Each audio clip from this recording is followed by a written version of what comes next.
All right, hello everybody. Thanks so much for joining me and welcome back to the channel. My name is Michael and I hope you're having a wonderful day so far. Today we're jumping back into Python Crash Course, Try It Yourself. Try It Yourself problem 6-4 of chapter 6, glossary 2. Now that you know how to loop through a dictionary, clean up the code from exercise 6.3 by replacing your series of print calls with a loop that runs through the dictionary's keys and values. When you are sure that your loop works, add 5 more Python terms to your glossary. When you run your program again, these new words and meanings should automatically be included in your output. By using a loop, when we add a new items to the dictionary, they will automatically be included in that loop iteration over that dictionary. We don't need to add more print calls for each keyword that we add to the dictionary in the future.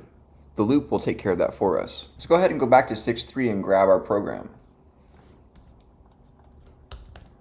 As you can see, we have a glossary here, which is a Python dictionary under the variable name glossary, which has a series of key value pairs, these being programming concepts and the associated definitions of those programming concepts. We have print statements individually accessing each one of those glossary keyword value pairs. We can replace all of these print calls with a single loop and a print statement. We can say for key value in glossary dot items. What this does is that we are looping for every key value in glossary items.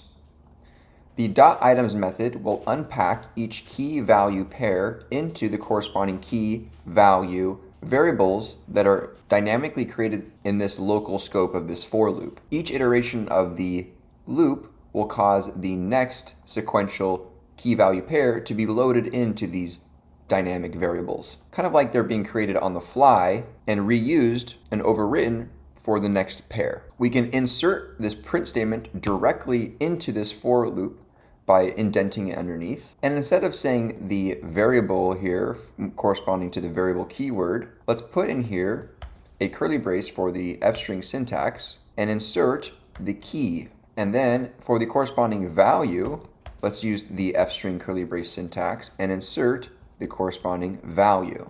On each iteration of the for loop, the key will be inserted here and its corresponding value will be inserted here into this print statement. We have a new line at the end of each print statement, so on each pass, this print will hit, causing the key value pairing to print and the new line, and then we'll move on to the next. If we run this program, we get the same output as we did in 6-3, where we have each key value pair printed out with a new line in between.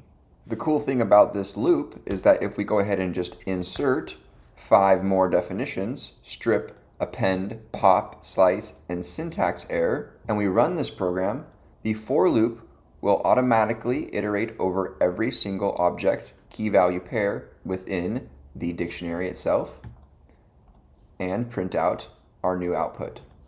As you can see, our first output was just those first 5. And then our second run, it actually picked up all 10.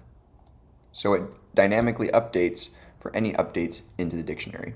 All right, you guys, this was 6.4 of Try It Yourself, Chapter 6 from Python Crash Course, Glossary 2.